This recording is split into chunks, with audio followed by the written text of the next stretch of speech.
Hey, great folk. I hope you're doing well. Hey, I want to jump in, and I'm in each one of these modules, I am really giving away good information, but this is probably the most value that I can give on anything in any of these YouTube videos, and that is value add strategies in commercial real estate. And the fact is that I've had the opportunity to work on over 3 million square feet in projects. I'm pretty sure it's over 4, but I stopped keeping count. But I'll tell you, these are things that I come up with that developers hire me for and that I've developed and utilized on my projects. Of course, I don't know everything, but I learn a lot. And so I take meticulous notes about stuff that I do, and I decided to put together some winning strategies. And I'm gonna do this in it's gonna be 12 good strategies. It's more, but and I'm gonna do this in 2 parts. So this is part one. Let's dive in, folks. So value add strategies in commercial real estate is like implementing game winning plays. Game winning plays in football. One I just seen the other day, which was a 2 point play that would have won the game, right? It's plays that's practiced and re-implemented over and over. So when you need them, you can pull them out. You can pull them out the container, that drawer, that secret drawer over there of strategies. And guess what? That's your secret sauce as an investor or developer. And believe me, everything ain't out there yet. So, but there's a lot that is. So understand that's what it is. It's for overall performance of commercial real estate profitability. And so let's talk about these first 6. I'm gonna split them up. Property renovation and improvements. So similar in improving through training and upgrades, renovations and enhancing a commercial property can really increase its appeal and value. This may include upgraded interiors, common areas, and implementing energy efficient features. And so one of the things people look at often in commercial real estate, and this really comes into when you may not necessarily choose the right property or you overpay for a property, and it's that you can't spend the money that you need to or property may need that will actually increase and create the most value. And so you have to understand that many times some of the most successful projects are ones that improve with technologies or ideas that nobody has ever thought of. And you may indeed have 1 or 2 in your head that say, if you put that in your project, that's going to be a game changer. That's going to attract people that you may not have gotten if you hadn't done it. And so the problem runs into many times that people overpay or they try to squeeze or get profit out of something and they've overpaid it, and then now they may not be able to put in an amenity that probably would have brought some good value. But this is one of the value add technique that's most used out there is property renovations. But I'll just say, when you think about these, you need to be on cutting edge and have ideas that may not have been included by other people, and watch how that change your project to success. I have them, I utilize them, people pay me for them. And so I'll just say, think more deeply around that. Next is lease restructuring and negotiation. I tell you, depending on what side you're on, if you're representing a tenant or you're representing a landlord, I have done both, and I will absolutely tell you, I can eat anybody's lunch, because there's so many ways within a lease that you can structure it that make it more valuable.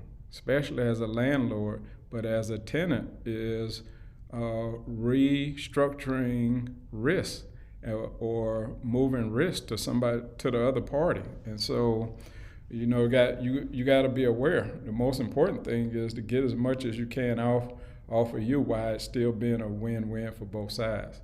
And so nobody really has to lose, but you can gain more than the other party, right?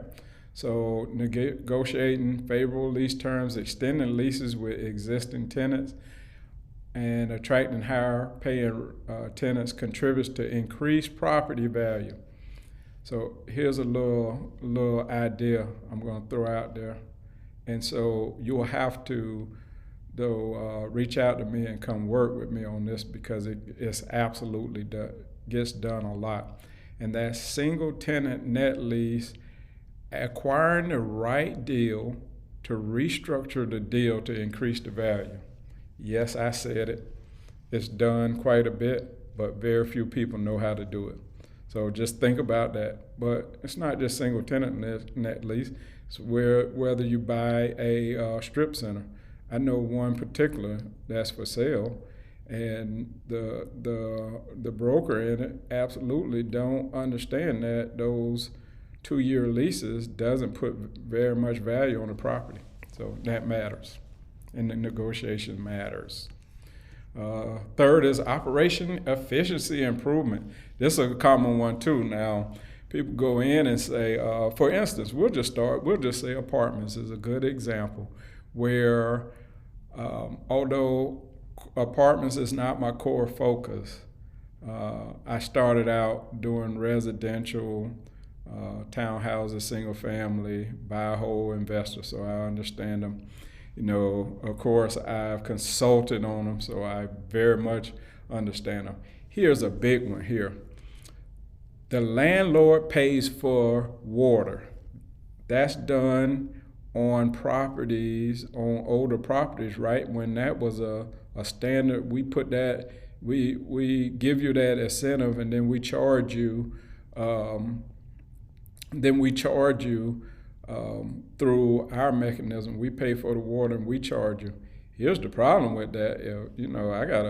I got a kid that loves to turn water on and leave the water running and taking a shower and just using up water while he's doing something else. Man, how about shifting that responsibility to the person that's leasing the property and let them pay it? That's a big opportunity in residential real estate, but also strip centers where they do the same thing. Because remember, a restaurant is going to use more water, a hair salon is going to use more water than a standard tenant. So that's an example of operational efficiency, and as a landowner, being able to shift that to someone else. Fourth is tenant experience and enhancement. That's like fan engagement. Listen, your tenants, as a landowner and owner of a strip center, your tenants is what makes that operation or determines the value of your retail experience. So you got to understand, you got to keep your tenants happy. So tenant experience is very important. Keeping the parking lot clean, keeping it nice looking for their customers. It makes your tenants want to stay there. And then, they're more likely to renew leases and positively contribute to the overall value. They making sure that things are staying positive. They're more apt to clean the windows on the front of their retail establishment and keep the place looking good. So tenant experience and giving tenants a favorable experience with the landlord is so important. That means having the right property manager too. That can be talked about in a whole nother video. So next is technology integration. Man, having tech as part of a project is so important. You need modern tools for operations for your landlords, or your property management, smart building technologies, security system, tech enhancement, property efficiency, all of that. Technology is an important part about it. Here's another thing too, is lighting in your establishment. Man, listen, that's part of energy efficiency, but brighter lights in a parking lot with tenants and so much happening, and security is important. So keep that in mind. And last but not least, for this first part, is rebranding and repositioning. Let me tell you something. You come in and rebrand a shopping center, or a car wash, put new lighting on it, paint it, clean it up. Man, let me tell you, that's part of repositioning. But having nice, bright lights and colors changes the whole image of stuff.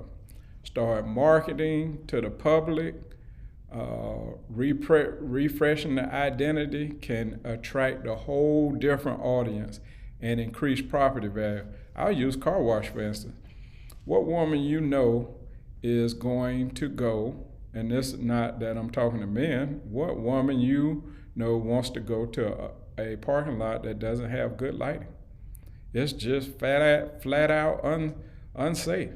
Who wants to go to a car wash that doesn't have good lighting, that you got the paint from 25 years ago? Come on. That's a whole strategy in creating value in real estate. So that was part one. Hey, check out part two.